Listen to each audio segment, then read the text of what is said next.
I think you started to see that late 80s and early 90s is where you really started to see the shift. If you look at injuries in the NFL, the 70s and 80s and things like that, generally you would have fractures and concussions. And you look what we have now, you have a lot of ACLs and concussions. So there's been a lot of change, and it seems like there's a lot more injuries now than what you had in the past.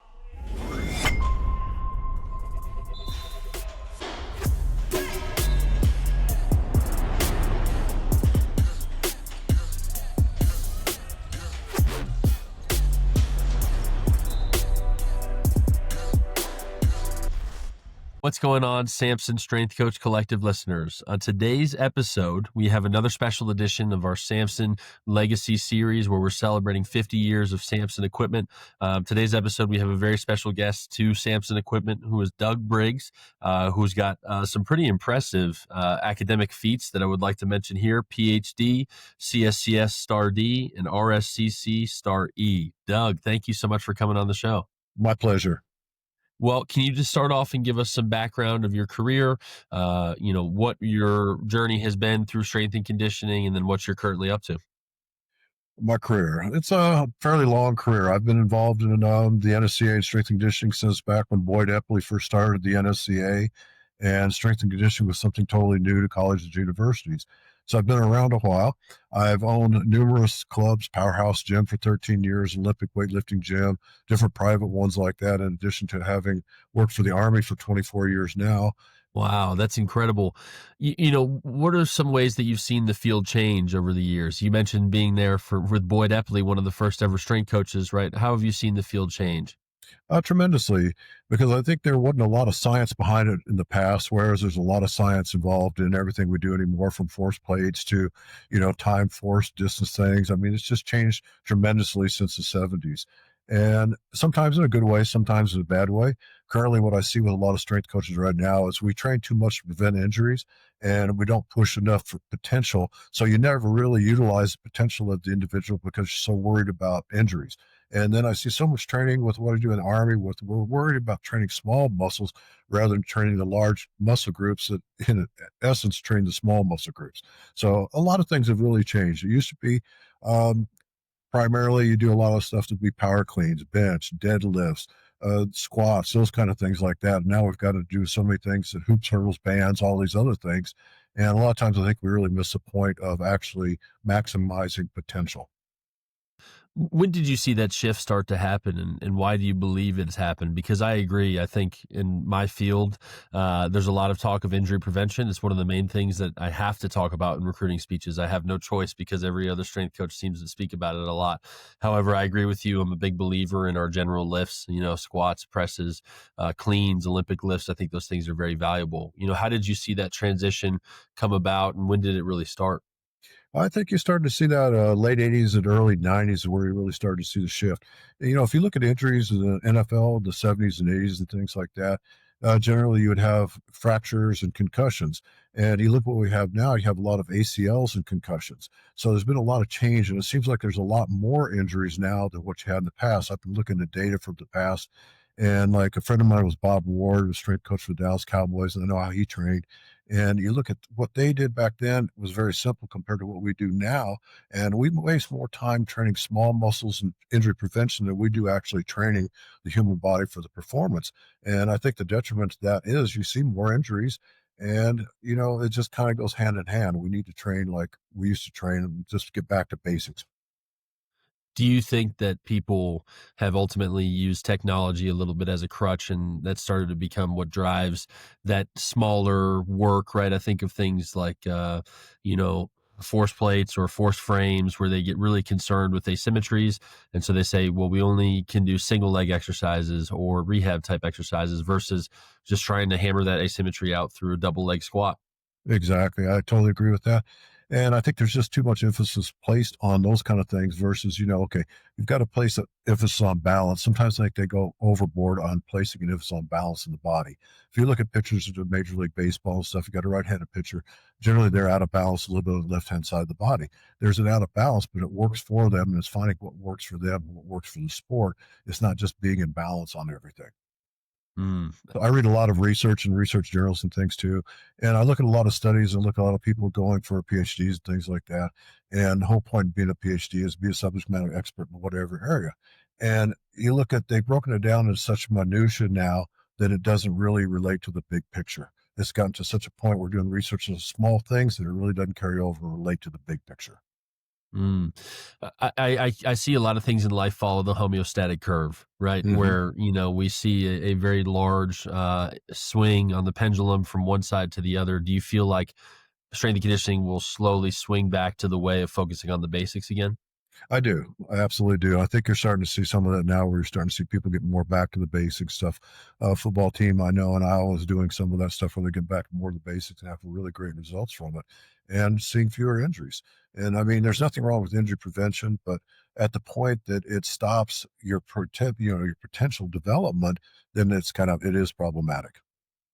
Yeah, I had the pleasure of going down and doing the starting strength seminar with Mark Ripito, where we went Right. over kind of the main exercises, and there was a lot of detail in those. And it's a very very simplified program, and there's certain things that we've had to fix, or not fix. That's would be the incorrect term, but change to fit the collegiate athletic world, right? Mhm. But running a basis of that program has been really successful for our team, especially with even basketball players who people get terrified to back squat them. They think it's gonna, they're gonna watch their patellas shoot across the room, and Mhm. everybody's gonna, pass out because they can't possibly do these large exercises. But when we started doing these things, I feel like it really helped our team and it helped them grow a lot.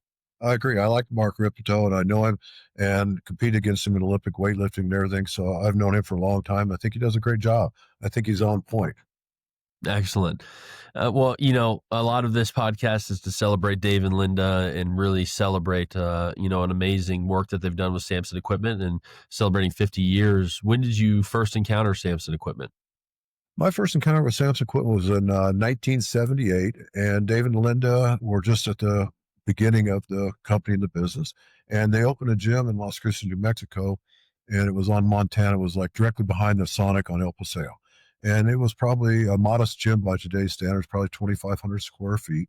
And like most gyms in the day, you walk in the front door, there's a single wide door, and there's a small front entry area with a desk.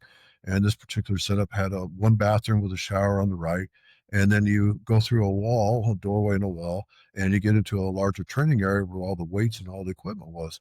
And it was very interesting because gyms in those days, equipment was very basic. You had bars, plates, dumbbells, racks, platforms, those kind of things. Very little selectorized. If you had selectorized, you might have a leg curl, leg extension, a lat pull down machine, maybe a low row. But everything was done with the bars, plates, dumbbells, those kind of things. And you go into that kind of environment, and the intensity was there that I don't see a lot of intensity in gyms anymore. You don't see the intensity of people training now like you did back then. It was much more intense. And you look at now, I mean, I deal with things like the rhabdo and things like that come up. And I remember back in those days, you could train 2 to 3 hours a day and you do 6 days a week, and no one ever got rhabdo. And so it's kind of interesting how the whole training philosophy has changed. But people train very intense, but they didn't have a lot of the modern day problems we have now. What drove that training culture specifically for Dave and Linda's gym? What would allow that culture to be fostered? For their gym and stuff, I think primarily there weren't gyms like that. So it was very innovative in the fact that it was a gym, and then they were very good at innovation because of the equipment they were manufacturing and putting out. I used to work out a pumping iron gym in Tempe, Arizona, and most of the gym equipment there was basically homemade. So you went from like the homemade kind of equipment to the equipment manufactured by someone really trying to figure out what to do and the angles and how everything worked, and it really changed the whole gym environment. And just the people in the gym were great because, like I say, they were very intense. People were very friendly too. And you didn't have to put up with all the social influences or camera and interrupting them, walking in front of them, whatever. And people would do a bench press, and, you wanted to work in, they'd let you work in. Nowadays, they're sitting on the bench doing social influencing. They don't even want to let you work in. The gym etiquette isn't there for one. And there used to be great gym etiquette. So a lot of those things have kind of changed, not for necessarily a good manner, not a good way, and that's where you see just a lot of the differences. Yeah, I mention this all the time. One of my favorite movies is Pumping Iron. Is what I Right. watched growing up, and just you can see the intensity in that movie. And I think you bring up a really good point about the influencer aspect of it, the recognition of what you're trying to do. Like, I remember the first time I ever squatted 405. I was a junior in high school. It was at the YMCA. I Yep. barely got it, and then I racked it, and then I went home. There was Yeah. no celebration. There was no posting this. It was just like I told my dad, and I said, please don't tell mom because she's going to think that was too heavy and freak out. Right. Right. Exactly. You're gonna get injured. It's like you're gonna break your back. You can do something. Right. I agree with you 100%. And that was a great movie. Serge Abreu was a personal friend of mine. I used to live and train with him, and he came to Las Cruces on a number of occasions and trained at my gym and stuff. And how he trained was very different. Like when we trained, say for bench press, we do 20 reps to start, 20, 22, 24, 26, 28, 30, and a final set of 40. And Oof. squatting would be you'd start at 20 reps, you'd go 20, 18, 16, 14, 12, 10. Same kind of thing with deadlift. And the thing that made it all work, because you get in a high rep range and you always hear about endurance and everything, what made it work was the amount of weight on the bar. I mean, even though he would do like 225, 250, but he can max out at like 450 pounds in the bench, and you just don't see stuff like that. People think, oh, that's crazy. You can't do those kind of reps and still put on size. You look at his physique and stuff, it obviously worked. Yeah, that's my favorite piece about this, right? Is people get so caught up in the sets and reps, and then, I mean, what about the anecdotal evidence? Like, Right. this is a person who did this style of training, and he's massive. Like, there's no way to debate this. Oh, absolutely. And it's even nowadays with dietitians, oh, Richard diet, oh, you don't need that much protein. Oh, you're just wasting it. Protein doesn't build muscle, whatever they get into and stuff. And it's like, I don't know, it's worked for generations of bodybuilders and lifters and stuff. So something's working there. Maybe your science isn't finding it, but something is working. That is probably the main disagreement with my wife. She's a registered dietitian, and we consistently disagree on protein intake. Right. So that's the only thing ever that I will go behind her back and tell our athletes they need to eat more than what she's recommending for them. Exactly. 100%. What do 100%. you what do you remember about meeting Dave and Linda for the first time? I remember Dave. He was just a big man with a large voice and a lot of ideas, and and he was just great. He was always happy.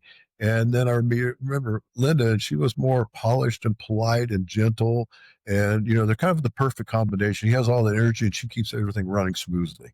They were the perfect combination together. I think that's certainly how I would want people to describe me, which is a big man with a large voice and a lot of ideas. That's a pretty good description. Right? That's true of him. You mentioned meeting Dave and Linda for the first time and being able to actually train in their gym. What was your experience with Samson on the equipment side? The very first experience I had as far as purchasing the equipment was with the Army back in 2006. And we had a physical fitness center that my office was in. So we took out the weight training room and we added platforms in. And the whole idea behind the platforms versus what they had in there previously was the versatility. So by using the platforms and the bars and everything, we could do squats, deadlifts, power cleans, bench press, inclines. We could do pretty much anything with platforms. So we put 10 platforms in and introduced it to soldiers, and the soldiers absolutely loved it. This is the only place in the Army where you could actually do power cleans. We had people coming in TDY from different bases in the Army. They're like, "Wow, man, you can do power cleans." I did that at West Point at the Academy and all these different things. So it was the versatility of what we put in, and we ordered the equipment. It came in on time. We got it set up. They came down. They set everything up. Everything was perfect. Like so, say the soldiers loved it. So that was the introduction of Sam's equipment to the Army. I think we were probably the first ones ever have in the Army, and it just worked out fantastic as far as soldiers were concerned. And we ran Army Strong Strength and Conditioning camps off that equipment where we would train 13 to 18-year-old elite high school athletes of dependents of soldiers. We did civilian employee fitness program on equipment. We did so many things on equipment, and it was just absolutely versatile and dependable. I've been part of a couple weight room installs. I'm not the one who's ordered the equipment, just maybe an intern or a GA who's helped install things. Right. I feel like those things never run smoothly. What made the install? You said it worked very well and everything went, very well. What made it stand out to you? What made the install go so well? For us and everything, we did the prep on as far as getting the facility ready for the equipment to come in. And then they came in with the trucks and all the equipment and everything. They did the setup on it and it was absolutely flawless. Everything went smooth. Everything worked well. Everything was there when it was supposed to be, and we just had a great experience with it. There was no problems at all. That's excellent. What set Samson apart back then, especially from other equipment companies in the industry? Well, when you go back to the first gym and things I worked out at, what set them apart, they did innovation is what they were really doing because, like I said, a lot of the gyms were using homemade equipment, and then Dave and Linda, they were manufacturing equipment. And originally, on all their selector equipment, they had gears and chains, sprockets and chains. And so, now we have cables and Kevlar and all those kind of things. But it was always something innovative. They were always trying new things as far as equipment, new angles, new this, new that. So that gym kind of was like a test market for the equipment they were going to develop and push out. So you got to see a lot of new things in there, and it was really, really cool. I mean, this is one consistent theme that I've heard over and over again about Samson is that they're innovative and they try new things. What's the favorite innovation that you've seen from them over the years? Favorite innovation? Well, I would have to say, from a perspective of someone that purchases and owns equipment, would be the durability because they were the first ones that came in. Most equipment was made by two by two tubing, and then they came in with the three by three tubing and the thick walls, which the other equipment didn't have. And then they did things like on a rack. A rack would go up to maybe 7 feet tall, so you could put an NBA player on it. So they could customize the equipment as well as innovate like wall thickness and different things like that, the size of the tubing, which their tubing is very heavy compared to any other equipment manufacturer. And you can see that a lot of times you can go and pick up a bench from another manufacturer with one hand or two hands, pick it up and carry it. If you pick up a Samson flat bench, it's generally going to take two people if you're not rolling it somewhere because they're heavy. And Yep. that's part of the durability. I mean, the equipment is very durable and can take a beating. Yeah, one of my favorite things was being able to go to CSCCA 2 years ago Hmm. because I got to meet everybody. I've hosted the podcast remotely. I live over in North Carolina, so there was a lot of online discourse between myself and Andy and those over at Samson. So one, I got to meet everybody and realize how amazing this company truly is. I kind of got the vibe just from speaking with them online, but actually meeting them in person was incredible. But then two, getting to see the actual 3x3, right? And getting to see the actual durability and quality of their builds was incredible, especially in comparison to other racks. I mean, they literally had a physical cutout of their rack material versus another rack Hmm. material. And just looking at the biggest, difference, to me, it kind of matches the training mentality, right? Like bigger is better. Ultimately, Absolutely. it's something that lasts longer and is a better product overall. And I remember when they were making the equipment basically out of the garage in their home. And then they went to a small warehouse in downtown Las Cruces before they finally ended up out here by the airport where they have the big manufacturing facility. So seeing the growth over all those years has been pretty amazing also. What have you seen in the growth of the company? Because I'm curious, just like you said, you see them go from the garage to now having a large factory. I guess how has that experience been being able to see them grow too? Yeah, it's been phenomenal just watching the growth and actually being able to go to the factory and see how they produce things because people don't really get to how equipment is produced. They just think it comes out of a warehouse and, they paint it and send it out. But there's a lot to that because, I mean, from the time you bring the steel in, and obviously prices on steel vary by what's going on in the world and those kind of things, to actually the cutting, the drilling, the welding, the painting, the powder coating. I mean, back in the day when they first started, there wasn't any powder coating, and then all of a sudden they're doing powder coating. So just the changes and the innovations that they brought about has been amazing. Like I say, they've been very innovative. They're here from the very first on all the strength conditioning and much older than many of these other companies. And you see the innovation from when it was like two by two and basically spray painted to, three by three with powder coating and just all the different colors. And, gym equipment used to be very basic in color, frame size, same color, same everything. Now it's like, sky's the limit on color at pretty much anything you want. Yeah, I've seen some neon green racks, Yeah. which I don't know if I can get behind quite yet. No, I'm pretty much basic on all that stuff. And old school is like, it's good school for me. Yeah, absolutely. How many? I guess I'm curious about this too. After training at their gym, how many times would you stop by the Sonic afterwards? Oh, all the time. Just walked behind the building and it was right there, Feels rather anabolic to me. 100%. Kind of like He- carnivore back in the day because, Yep. if you look at what the guys like Serge Bray and a lot of those guys ate and stuff, like they basically were on a carnivore diet, most of for the most part. Yeah. They'd have pizza once a week and everything else outside of that was pretty much protein in one form or another. Yeah, again, I love the classic bodybuilding videos. Ronnie Coleman was my favorite to grow up Yep. and watch. I could probably speak, on the lift video that he has of his greatest lifts. I can tell you every number on every one and reps and Yep. everything. But one of the things that astounded me was the amount of chicken that he ate. I mean, Yeah. just disgusting levels. And he's like, I hate chicken, like I hate it. And you hear Jay Cutler speak about those things too. People get sick of eating the same thing over and over again. 100%. I look at some of the guys like Fred Hatfield was a personal friend, and he came in and worked out at my gym a few times and stuff. And I remember one time he was staying at the Holiday Inn, and I went down the night before and everything like that. And he was drinking a Crown Royal, smoking a cigar. And the next morning at 8 o'clock, was working out. And first set was 315 pounds in the squat. It's like there's just some great stories of some of these guys behind the scenes of what really went on. Oh, absolutely. I'm sure. I mean, again, it's one of those things where I do appreciate the old school style of training where there's not this fear about what my whoop score is or what the Right. Oura ring says, right? I've got to get up and I've got Right. to get this done no matter what. 100%. You speak about these memories. What's a favorite memory that you have with Dave and Linda? Dave and Linda, favorite memory. We probably don't have enough time to go over all of them. But some of my favorite memories are, back in the late 70s, early 80s, bodybuilding was huge. And you could find a bodybuilding show in a town close to you almost every weekend because it was just such a big sport at the time.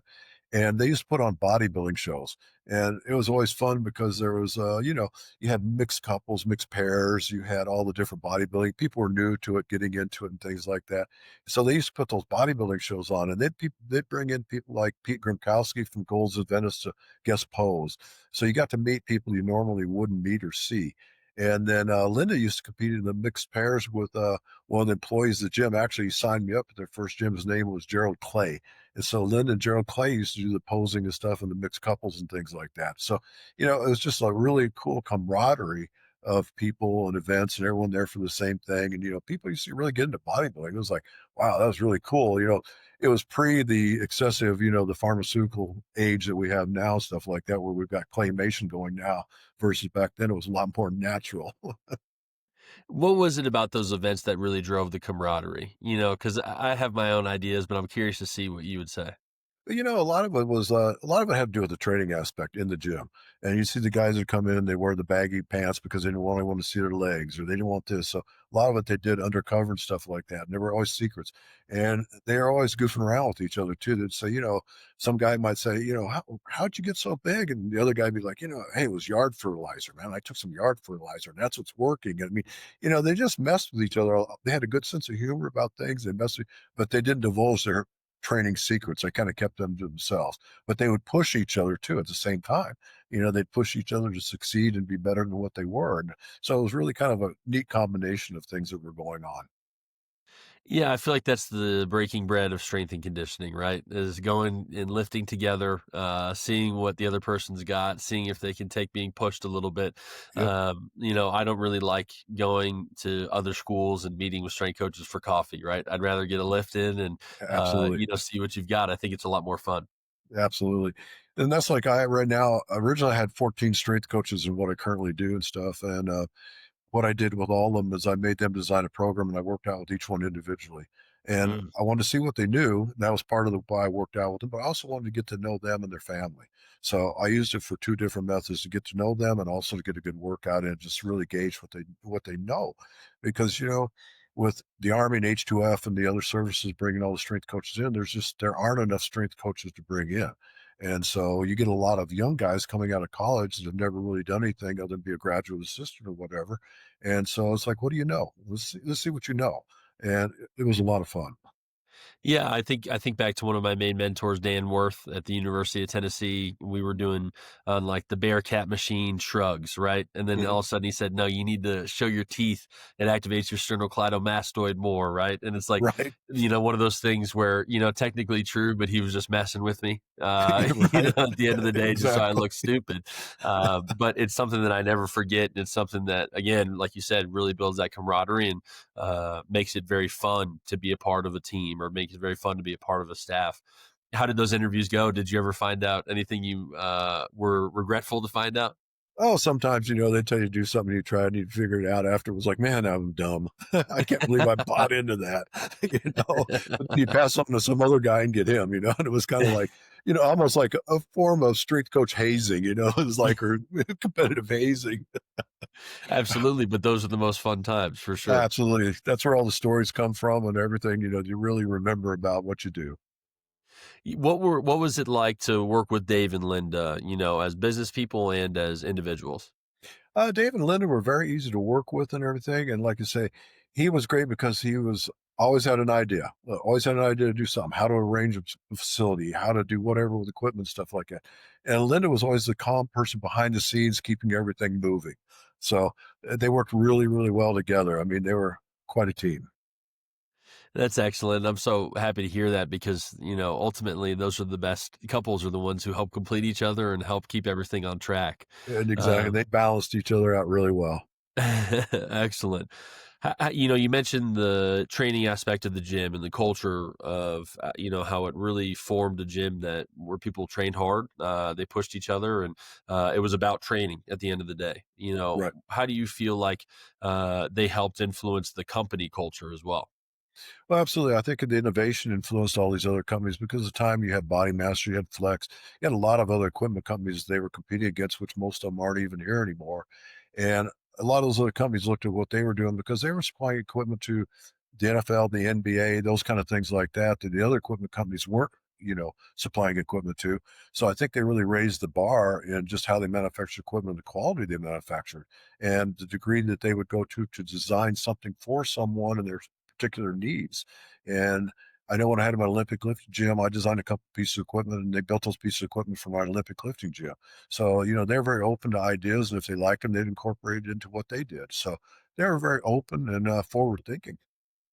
So you really feel like what they were doing helped influence the field of equipment as well? 100% because, when this all started back in the '70s with Boyd Epley and metabolic conditioning and all the different things, I mean, high school coaches, college coaches, they didn't at that point, they didn't know what they needed even, and then all the stuff started coming around and they started seeing the equipment. Well, man, we could use that. We could use this. We could do that. So, I mean, at the onset of this, no one really even knew what the need was for them. They hadn't identified what their need was. And you look at so many programs in high schools and it was a universal machine, a bench press, and some dumbbells. And that's all it was for training.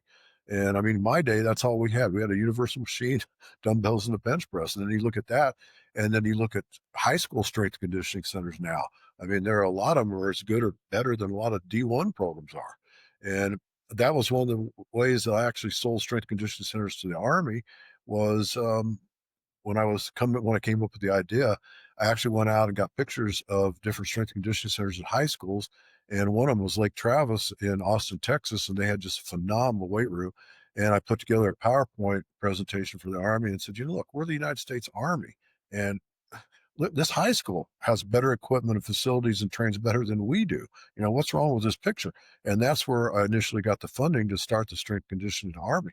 We had Fort Bliss. We had the very first actual strength and conditioning center in the Army. It was 13,000 square feet in a clamshell. We had 20 platforms, and we ran MEV training, which was like we ran agility, weights, agility, speed, everything in one 52-minute session, and we could train up to 300 soldiers at a time.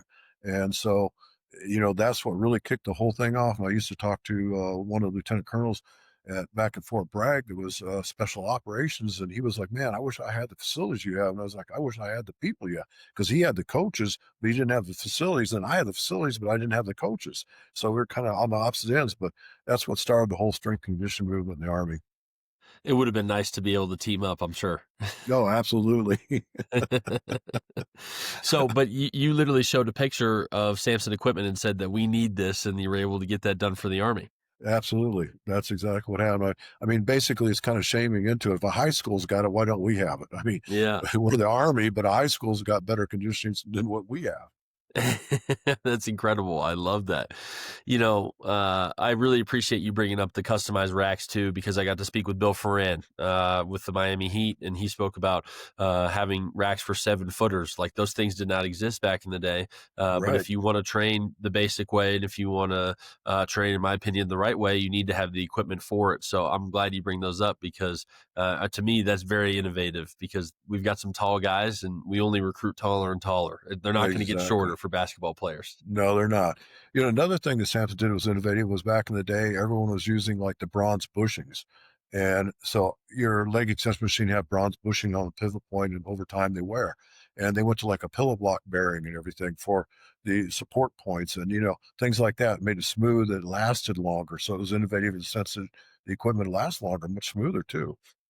That's incredible. Even bars, you think about bars, weightlifting bars used to all, and they probably, a lot of them still do, still have the bronze bushings in them versus like, the roller bearings, the ball bearings, those kind of things like that. And it's like, it made a lot of difference in equipment. And so you still see that today. Absolutely. 100%. Wow. So there's a And then, lot of things that Samson did that really have lasted and left a legacy within the equipment world. oh, 100%. And then, like even like Olympic bars, like what I'm used to, you got needle bearings in them and stuff because the bar has to rotate so fast. And you can't do that with a bronze bushing. Yeah. Wow. Ultimately, what does Samson mean to you? When you think about their legacy, you think about the company. What does Samson mean to you? Integrity, durability, innovation, and just that's pretty much it. It's going to last forever. Yeah, yeah. And I mentioned this on the last podcast with Bill, but I feel like it's something I always have to mention is um, when people ask me, do you believe in Samson equipment, right? Because as the podcast host, sometimes people get concerned that I'm just doing this for publicity or whatever, just like every other podcast host for an equipment company or representatives of other companies.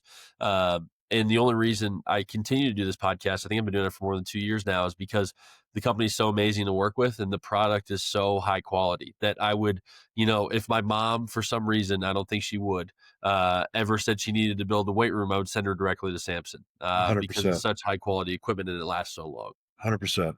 And I've got the same in my home gym. I've got about 800 square foot home gym. I've got a pillar system in there, racks, same thing, dumbbells, the whole 9 yards. How many racks do you have in there? I've got one. It's a Have you got platform. one? Yeah, I was actually using the '96 Olympics when I was with USA weightlifting and all that. It was it was given to me after the '96 Olympics. That's incredible. Wow. I started doing the math in my head. You said 800 square feet. You said a pillar system, dumbbells, and then you said a rack. And I was like, racks. I said, oh my goodness, I don't know how many's going to be able to fit in there. Yeah, I've got one in there. I could probably fit quite a few in there because I mean I've got glute ham raise, treadmill, what else? Elliptical rower in there. I mean, all kinds of stuff. Whatever it is to help you train. And so what Yep. year was that with USA Weightlifting? I coached with USA weightlifting from probably back about 94, 95, somewhere in there, up until probably 2002, 2004, somewhere in there. I coached at Wow. the World Championships for university and college students in, let's see, where were we, in Canada in 2000. How was that experience? How did you like coaching? That's I coached a lot of years of the USA weightlifting and stuff, and did numerous international events, and it was just an absolutely outstanding experience. The coaches and everything. You had Dragomir, had Lynn Jones. You just had a phenomenal group of people at the time that were coaching, and I was coaching as assistant coach for the men's and women's team with Richard Borden and Mike Cady. And on the men's side, that was the first time they won a team trophy since 1968. So it'd been Wow. quite a few years since we won a team trophy and did really well in Montreal. Well, the USA weightlifting's on the rise a little bit again. There's been They some new are. records set. It's exciting to see. It is. They're doing a great job. Wow. Well, I mean, I can tell you, as a power lifter, my Olympic lifts are embarrassing. I might need to get with you separately after this podcast to help coach me up a little bit. Um, you know, I'd be glad you, to, no problem. thank you. I appreciate it. You mentioned that Samson equipment has influenced the field a lot, and the equipment field specifically. How has Samson influenced your career? Sets has influenced my career, provided me the ability to carry out the strength and conditioning knowledge I have to train soldiers and train other individuals and teams. Without that equipment, there's only so much you can do. So having the great equipment we have and all that is it just made it wonderful as far as they'll push that knowledge out and teach other people and proper form, all the different things, technique that goes with it. Yeah. Did you ever have any of those in the military who really were interested in Olympic lifting?